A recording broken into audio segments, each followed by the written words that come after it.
Selamat berjumpa kembali dengan saya, Bapak Ibu sekalian, pada sesi ke-140 dalam serial pembangunan sebagai pemerdekaan. Bapak Ibu sekalian, mudah-mudahan tidak bosan dengan saya, yang mana telah menyampaikan suatu cerita tentang aspek kemaritiman atau kelautan dalam beberapa sesi sebelumnya. Dengan satu kesimpulan utama, yaitu China menjadi negara maritim terbesar di dunia, walaupun China merupakan sebuah kontinen, apalagi kalau China digabung dengan Taiwan dan Hong Kong, katakanlah. Nah, kesimpulan yang kedua, Indonesia memiliki kesempatan yang besar untuk masuk ke bidang kemaritiman ini, mengingat Indonesia ditopang oleh dua hal. Yang pertama, yang sudah menjadi realitas, yaitu batas yurisdiksi kelautan Indonesia yang sangat luas, sampai 7 juta kilometer persegi, diambil daratan 2 juta kilometer persegi, maka ada 5 juta kilometer persegi yang menanti untuk dimanfaatkan secara intensif, tetapi tetap dengan mempertimbangkan aspek-aspek keberlanjutan. Sekaligus dengan itu, Indonesia memiliki sumber daya manusia yang ternyata tangguh secara kultural dan secara faktual menjadi para pelaut di dunia ini, sehingga mencapai jumlah kurang lebih 10 orang dari 100 orang pelaut itu orang Indonesia. Apabila sumber daya kelautan ini dilengkapi oleh pengembangan industri kemaritiman yang lebih kuat, lebih maju, maka Indonesia mendapatkan satu sumber daya kelautan yang bisa menjadi potensi yang sangat besar untuk Indonesia mendatang. Bapak Ibu sekalian, pada sesi ke-140 ini, saya mencoba pindah topik. Kembali sekarang kita masuk ke darat, yaitu tentang pulau. Nah, dalam tema sesi ke-140 ini, kita akan mencoba melihat pulau dari kacamata Sustainable Development Index. Indeks keberlanjutan pembangunan per pulau yang didekati menurut provinsi. Nah, Bapak Ibu sekalian, pada peta ini kembali saya menyajikan peta pendapatan per kapita di Indonesia dengan warna yang berbeda. Yang paling tinggi pendapatan per kapita itu di Kalimantan Timur, kemudian dan Jakarta, itu kelihatan dalam peta.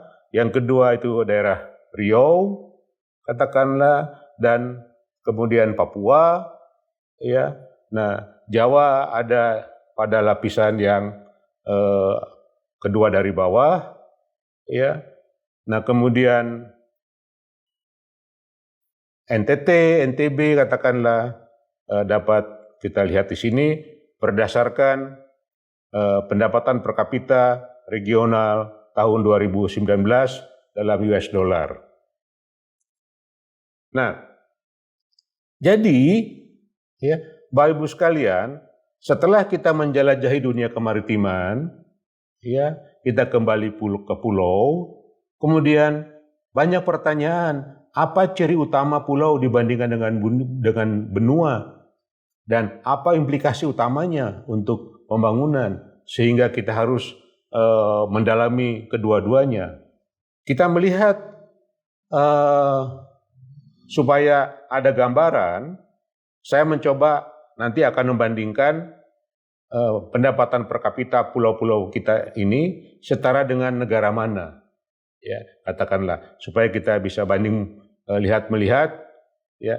Dan selanjutnya uraian berikutnya adalah apa status keberlanjutan pulau-pulau kita apabila didekati oleh gambaran provinsi-provinsi di dalam pulau tersebut dengan menggunakan Regional Sustainable Development Index. Bapak Ibu sekalian, kalau dilihat dari kacamata pembangunan, ya, yang pertama adalah suatu pulau dia memiliki sifat yang tetap dalam artian lokasinya, tidak berpindah-pindah. Locational fixity ini ya memiliki implikasi yang sangat penting terhadap tujuan-tujuan tertentu atau yang biasa dikatakan locational rent atau locational value. Sebagai ilustrasi, ya Banda Neira zaman dulu karena nilainya sangat tinggi dan rempah ditukar dengan New York, katakanlah. Itu artinya locational rent. Posisi Singapura sangat strategis, maka dia menjadi sangat penting, menjadi perebutan dunia. Ya, bangsa-bangsa mulai dari Portugis diambil oleh Belanda, ditukar dengan Inggris. Nah, yang kedua adalah suatu pulau telah mengalami evolusi yang lama sekali, mungkin jutaan tahun. Ini menghasilkan keunikan akan keberadaan climate, spesies, tanaman dan hewan. Ya, maka lahirlah suatu lokal spesifik atau endemicity dari lokasi tersebut. Ilustrasi cengkeh dan pala asalnya endemik di Maluku. Kemudian variasi dalam ukuran. Ada yang besar, ada yang kecil, maka size atau ukuran atau skala mengandung makna di sini. Makna apa yang paling gampang dilihat? Makna terhadap daya dukung atau carrying capacity. Ya, nah, suatu pulau ya memiliki daya dukung kehidupan yang lebih terbatas, mengingat sifat daya simpan airnya sangat relatif rendah dibanding dunia, dibanding kontinen atau benua. Ya, kita bisa melihat cirinya yang sangat gampang, jarak dari puncak gunung ke pantai dekat. Oleh karena itu kalau hujan sekarang, maka sebentar saja dia masuk ke pantai. Nah, di benua tidak demikian. Nah, kemudian wilayah-wilayah pegunungan artinya apa? Harus dijadikan sebagai pelindung wilayah-wilayah di bawahnya, karena air selalu mengalir dari tempat yang lebih tinggi ke tempat yang lebih rendah. Kalau tidak, erosi, longsor, dan lain-lain akan menjadi masalah. Pulau yang di dalamnya hidup masyarakat manusia, di samping tanaman dan binatang katakanlah, terjadi co-evolution atau evolusi bersama, maka terbentuklah faktor sosial budaya yang unik menurut pulau-pulau. Indonesia kaya akan keanekaragaman ini. Keanekaragaman pulau, di dalamnya terkandung juga segala macam bentuk keanekaragaman.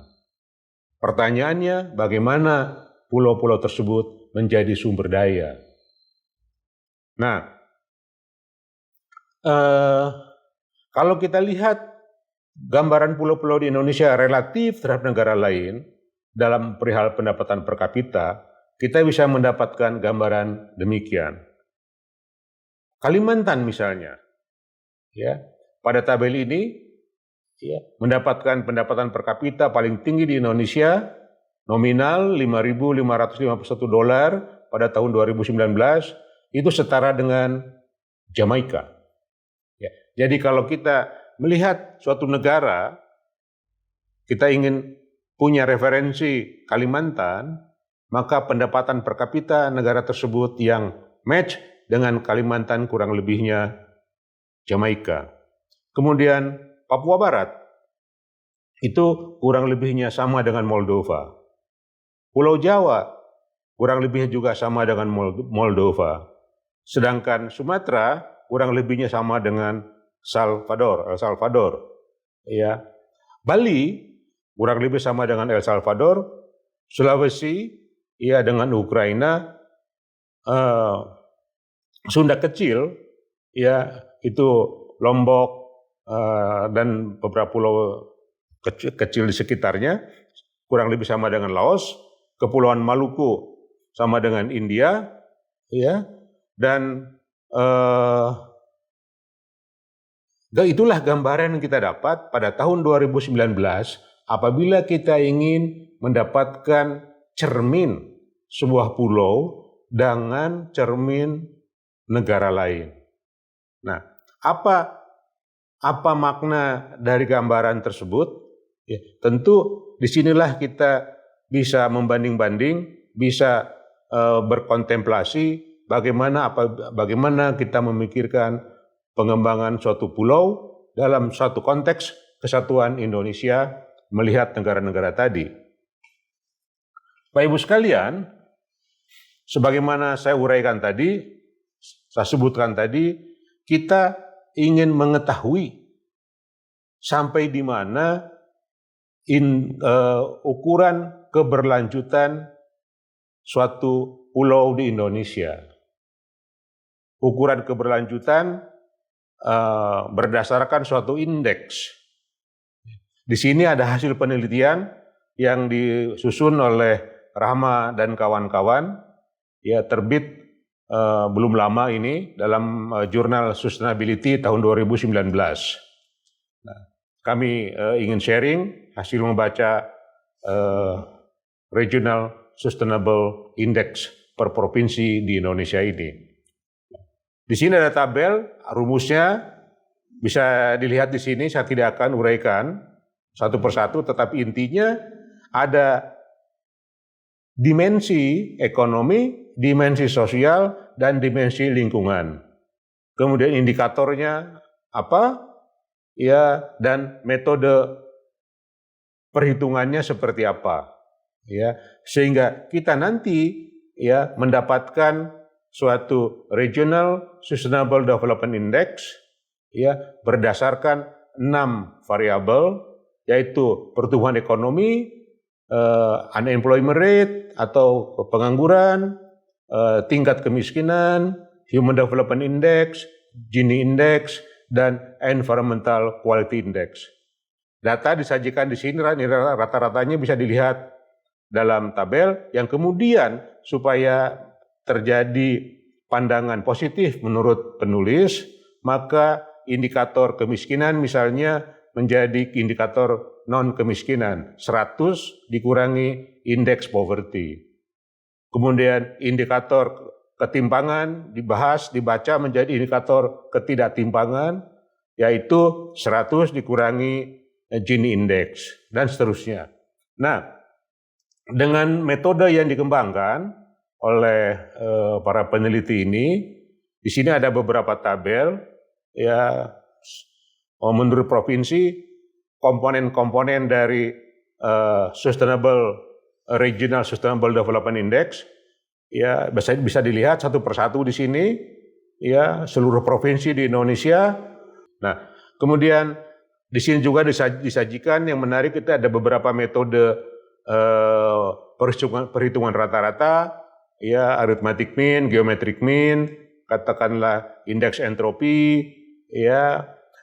Tetapi yang paling penting dari semua ini adalah yang tadi itu proses. Jadi peneliti ini mengemukakan proses secara jelas sehingga pembaca jurnal bisa kembali lagi kalau akan melakukan penelitian yang sama, metodenya bisa diketahui dengan baik. Nah, apa hasilnya? Ini yang menarik saya pikir.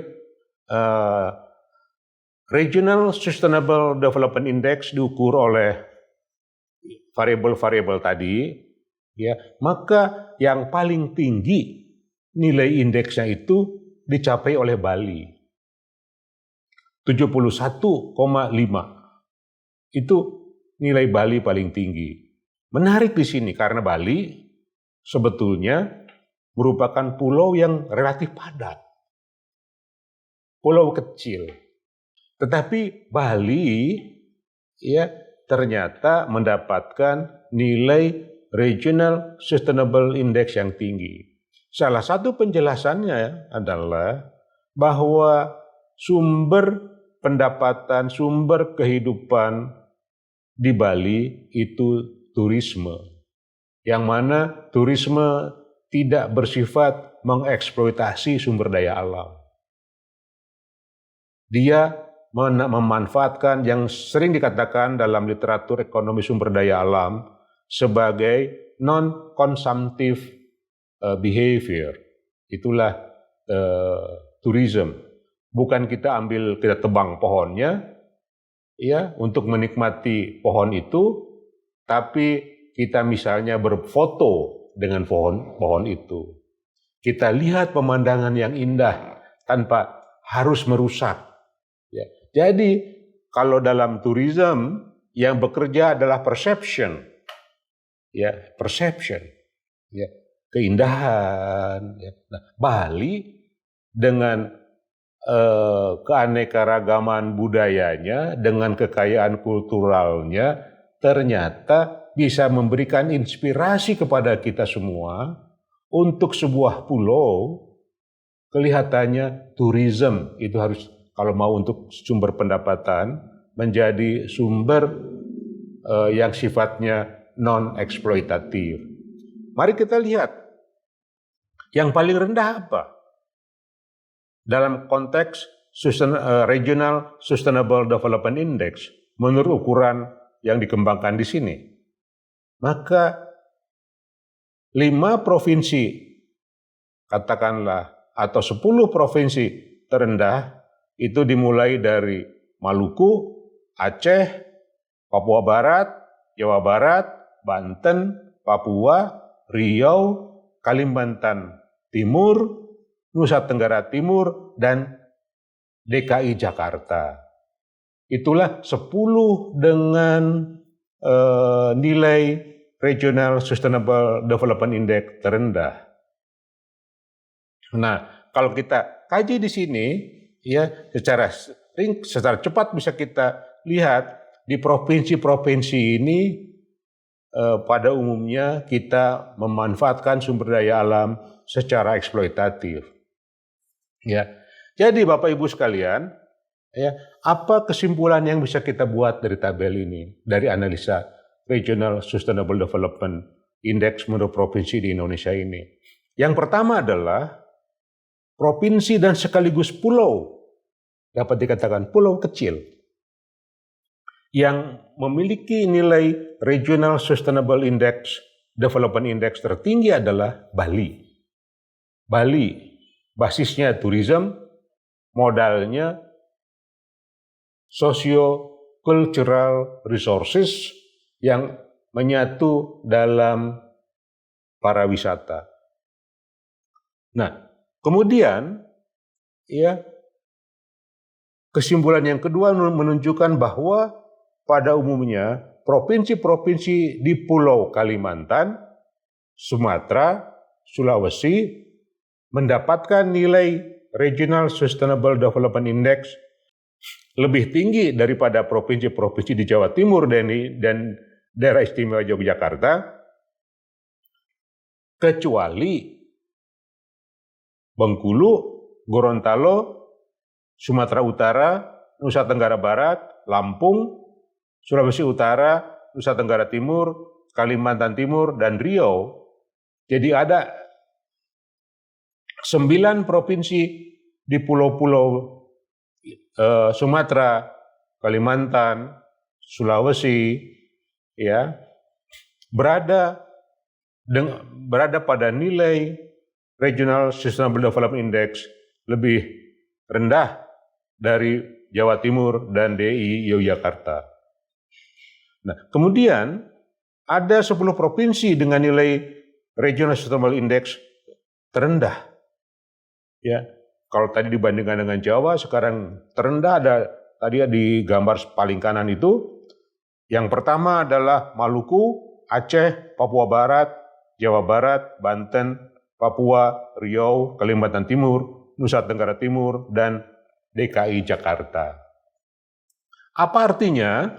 Ya, Bapak Ibu sekalian, bahwa dengan menggunakan Regional Sustainable Development Index, kita bisa melihat variasi yang cukup besar antara Bali dan Papua atau Maluku. Ya. Yang mana menurut ukuran ini, ya, Bali menempati tertinggi dan Maluku terendah. Oleh karena itu, ya, saya pikir demi keberlanjutan masa depan, ya, sangat penting untuk kita melihat ke dalam sekarang, ke dalam diri setiap pulau, ke dalam diri setiap provinsi, kemudian mencoba mengambil pelajaran dari Pulau Bali. Demikian, Pak Ibu sekalian, terima kasih atas perhatian Bapak dan Ibu sekalian.